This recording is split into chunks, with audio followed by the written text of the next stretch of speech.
जौनपुर गांव में 3 सहेलियां आरुचि, पायल और कोमल रहा करती थी। वो तीनों एक ही स्कूल में एक ही क्लास में पढ़ा करती थी। छुट्टी के बाद तीनों एक साथ बाहर आती है। वो देखो, हमारे बर्गर वाले चाचा आ गए। ये बिल्कुल समय पे आते हैं हमेशा। वो तीनों बर्गर वाले के पास चले गई। बोल कोमल, तो क्या खाएगी? बर्गर, मोमोज या पानी पूरी? इतनी देर में थोड़ी दूर खड़ी लड़की बीच में बोल पड़ी, अरे वो बेचारी क्या खाएगी? वो तो तुम लोग के सहारे आई है बर्गर वाले चाचा के पास। सुनते ही आरुचि, पायल उस लड़की के पास गए। आप दोनों मेरे पास क्यों चली आई हो? जाओ जाओ, अपनी गरीब सहेली को बर्गर खिला दो। उसके इतना बोलते ही आरुचि, पायल उसे मारने लगते हैं। तूने ही कहा था ना हम दोनों बहुत अमीर हैं। ये लो पैसे, अपना इलाज करा लेना, उम्मीद से ज्यादा ही है। आज के बाद हमारे सहेली को किसी ने कुछ भी कहा तो उसका अंजाम इससे बुरा होगा। वो तीनों सहेलियां वहाँ से चली गई। तभी बर्गर वाले चाचा ने उस लड़की से कहा, मुझे लगता है कि आज के बाद आप किसी गरीब का मजाक नहीं उड़ा पाओगी बिटिया। तरह उन तीनों की दोस्ती के चर्चे पूरे स्कूल में थे। कोमल गरीब जरूर थी, लेकिन आरुचि और पायल उसे इस बात का कभी नीचा नहीं दिखाते। रास्ते में कोमल कहती है, मैं कितनी खुश नसीब हूँ जो तुम जैसी सहेलियाँ मुझे मिली। तुम दोनों मुझे कभी किसी चीज की कमी होने नहीं देती। लेकिन मैं कितनी गरीब हूँ जो तुम लोगों की मदद भी नहीं कर पाती। अगर आगे से खुद को गरीब कहा तो मैं भी तेरा वही हाल करूँगी जो उस लड़की का किया था। तो इस तरह उन तीनों की दोस्ती चल रही थी। और एक दिन कोमल के गांव में बहुत भयानक बाढ़ आ गई। 2-3 दिन कोमल स्कूल नहीं आई। एक दिन छुट्टी के समय, आरुचि 3 दिन हो गई है कोमल स्कूल नहीं आई, चल उसके गांव चलते हैं। कहीं बारिश की वजह से उसे बुखार तो नहीं आ गया?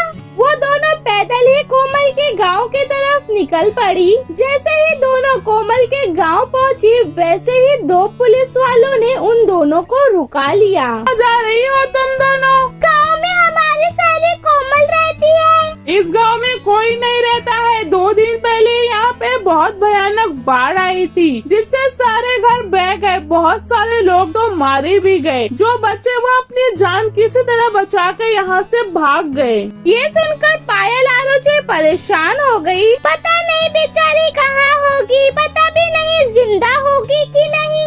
ऐसा मत बोलो पायल, हम उसे जल्दी ढूंढ लेंगे। उन दोनों ने कोमल को बहुत ढूंढा, लेकिन वो कहीं नहीं मिली। उन दोनों ने अपने पिता को भी बताया। उनके पिता ने पुलिस की मदद ली, पर कोमल का कहीं भी कुछ पता नहीं चल पा रहा था।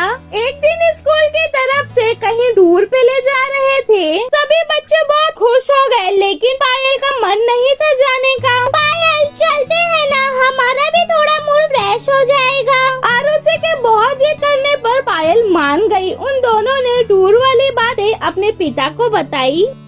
तुम दोनों को इतनी दूर जाना है तो जाओ, मैं नहीं रोकूंगा। पर तुम दोनों स्कूल के बस में नहीं, बल्कि अपनी कार में जाओगी। शाम हर वक्त तुम दोनों के साथ रहेगा। आरुचि, मैंने आपके डैड से भी बात कर ली है। तुम दोनों मेरी कार से जाओगी, ओके? आरुचि, उस लड़की को तो देख जरा, ये तो अपनी कोमल की तरह लग रही है यार। वो दोनों उस लड़की के पास पहुंच गई। वो कोई और नहीं, कोमल थी। कोमल ने उन दोनों को देखा। तीनों एक दूसरे को देख रही थी। वो तीनों बहुत कुछ बोलना चाह रही थी, लेकिन वो लोग की आवाज ही नहीं निकल रही थी। कोमल, तुझे पता है हमने तुझे कहाँ ढूंढा? अचानक से तू कहाँ गायब हो गई? सब कुछ बताऊंगी। आप पास में ही मेरा घर है, चलोगी मेरे घर पे? क्यों नहीं चलेंगे? हाँ चल, चलते हैं तेरे घर पे। तीनों कार में बैठ के कोमल के घर चले। उसका घर कुछ अच्छा खास नहीं था। कोमल के मम्मी पापा खिड़की से उस कार को आता देखा और वो लोग डर गए। इतनी बड़ी कार हमारे घर की तरफ आ रही है, कहीं ये लोग बैंक वालों की तरफ से तो नहीं है? इनका आना तो बनता ही है। अगर हम टाइम पे लोन भर देते तो ये लोग क्यों आते यहाँ पर? अब ये लोग हमारे घर का सारा सामान उठाकर लेके चले जाएंगे। कोमल के पिता ये सब सोच ही रहे थे, तभी पायल और आरुचि उनके घर आ गई। कोमल भी साथ में थी। ये सब देखकर दोनों हैरान हो गए। पायल, आरुचि बेटा, तुम दोनों इतनी दूर यहाँ कैसे आई? आंटी, ऊपर वाले ने आखिरकार आप लोग से हमें मिला ही दिया।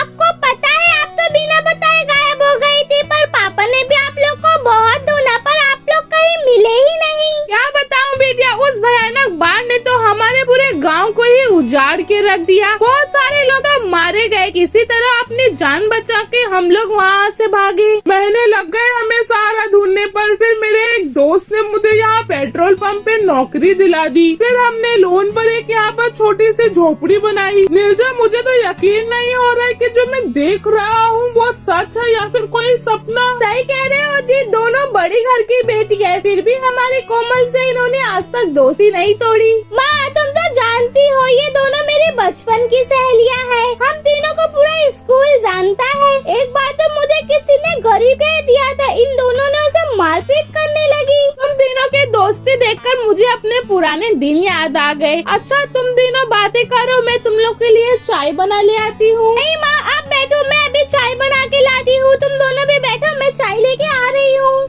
कोमल, आज हम तीनों चाय बना के लाती हैं आंटी के लिए। फिर आंटी बताएंगी कि चाय कैसी बनी है। हाँ आंटी, हम तीनों बेटे के होते हुए भला आप क्यों चाय बनाओगी? तो इस तरह से पायल, आरुचि और कोमल किचन में चाय बनाने चली गई। धीरे धीरे शाम हो गई। तो ठीक है कोमल, हम दोनों ने ही तुम्हारा घर देख लिया है, अब हम दोनों आते रहेंगे। मेरा मन तो बहुत कर रहा है कि तुम दोनों को आज रात यहीं रुका लूं, पर चाहकर भी तुम दोनों को अपने घर पे नहीं रुका सकती हूँ। ना मेरे पास अच्छे गद्दे हैं, ना मेरे पास अच्छा बेड है। तुम लोगों को हमारे साथ जमीन पे सोना पड़ेगा। तभी कोमल की माँ कहती है, अरे बेटा, रात होने आई है, इतनी रात में कहाँ जाओगी? क्यों पायल, सही कह रही हूँ ना? फिर पायल को मजबूरी में हाँ करना पड़ता है। पायल अपने पिता को फोन करती है। पापा, आपको पता है यहाँ पर कोमल मिल गई, लेकिन वो लोग जिद कर रहे हैं कि यहाँ पर रुक जाओ। ठीक है, तुम लोग रुक जाओ, मैं तुम्हारे प्रिंसिपल और आरुचि के पापा से बात कर लेता हूँ। कल मैं भी आ रहा हूँ आरुचि बिटिया से मिलने के लिए। अगले दिन आरुचि के पिता भी आ गए।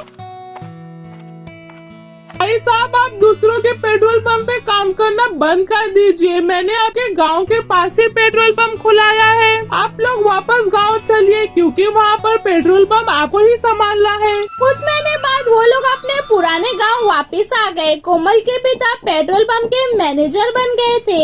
कोमल की गरीबी भी खत्म हो गई और वो लोग हंसी खुशी रहने लगे। अगर आपको हमारी वीडियो अच्छी लगती हो तो लाइक, शेयर, सब्सक्राइब।